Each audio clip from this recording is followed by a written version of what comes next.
Hi, this is Hari Krishna. In this video, I am going to discuss about skewness. Before that, we recall some basic formulae: arithmetic mean, median, and mode. Arithmetic mean of group data. Let x1, x2, and so on xn be the mid-values of n-class frequency distributions with frequencies f1, f2, and so on fn respectively. Then the arithmetic mean is given by 1 by capital N into summation I equals to 1 to n fi xi, where n is the sum of frequencies. And median of group data. First, we have to calculate n by 2 value and then just take the cumulative frequency which is greater than n by 2 and then find that cumulative frequency corresponding to the class that is called as median class. Then median is given by L plus n by 2 minus m divided by f into C, where L is the lower limit of the median class, m is the cumulative frequency preceding the median class, capital N is the total frequency, f is the frequency of the median class, and C is the length of the median class. And the mode of the group data is given by m equals to L plus f minus f1 by 2f minus f1 minus f2 into C, where L is the lower limit of the model class, f frequency of the model class, f1 is the frequency of the preceding model class, f2 is the frequency of the succeeding model class, and C is the length of the model class. Now coming to the skewness. Skewness is the measure of lack of symmetry in the data distribution. That is, it is the degree of distortion from the symmetrical bell curve. If the skewness is 0, then the curve will be symmetric. We have negative and positive skewness. Now, if you observe in this diagram, if the tail is in right side, this is called as positive skewness. If the tail is at left side, then we call this as negative skewness. If skewness is 0, then the curve is symmetric or normal distribution. In general, to evaluate skewness, we have different methods, but generally, Karl-Pearson method is widely used. To find the skewness by this method, we have formula SKP equals to x bar minus mode by sigma, that is mean minus mode divided by standard deviation. If mode is not well defined, then we have to take the another formula, that is 3 into mean minus median divided by standard deviation. Take an example. Calculate Karl-Pearson coefficient of skewness of the following data: given payments, number of salesmen.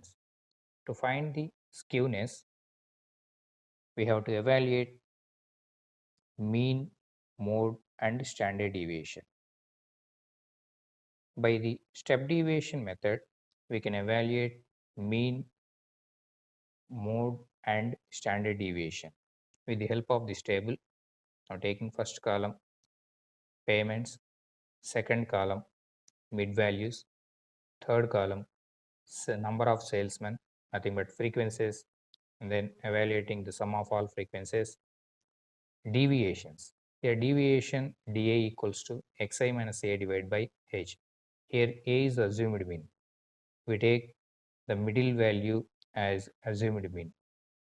The mid value of this column, we treat this as assumed mean, and h is the length of the interval.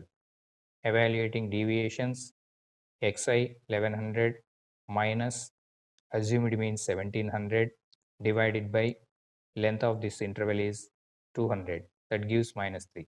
Similarly, corresponding to this series, xi 1300 minus assumed mean 1700 divided by length of the interval 200, that gives minus 2, and so on. We get minus 1, 0, 1, 2, 3.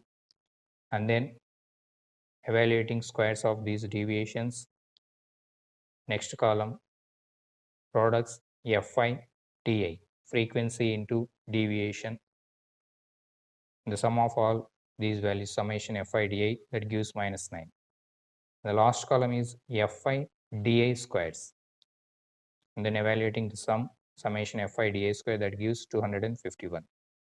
Now, evaluation of mean. By using this formula, x bar equals to assumed mean plus 1 by sum of frequencies into summation Fi Di into h, width of the series. Assumed mean is 1700 plus 1 by sum of frequencies 100 into summation Fi Di value -9 into length of the series or width of the series is 200. That gives 1682. Next, the variance is given by sigma square equals to h square into 1 by n into summation Fi Di square minus 1 by n into summation Fi Di whole square.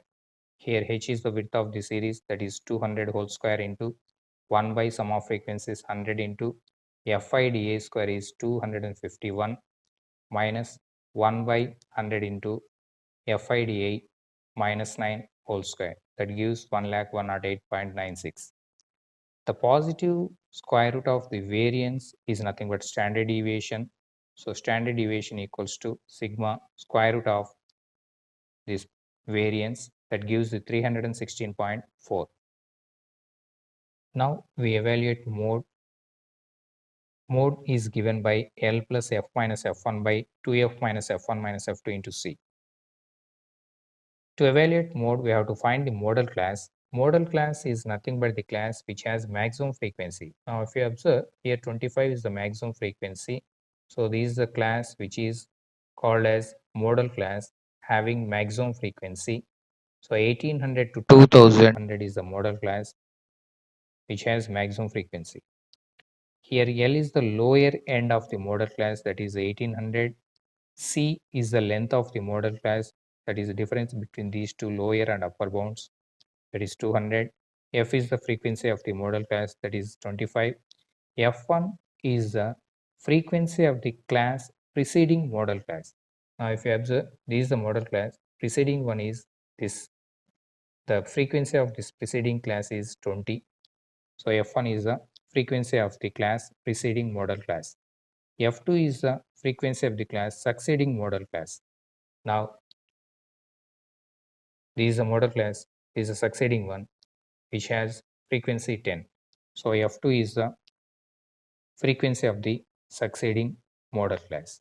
Now, by using all these parameters in this formula, mode equals to L, lower bound of the modal class 1800 plus 25, that is F maximum frequency, minus F120 divided by 2 into F minus F1 minus F2 into width of the modal class, that is 200, that gives 1850. Now we can evaluate skewness. Skewness equals to x bar minus mode divided by sigma, just by substituting the mean value, that is 1682 minus mode 1850 divided by standard deviation 316.4, that gives the minus 0.531. So, this is the skewness of the given distribution.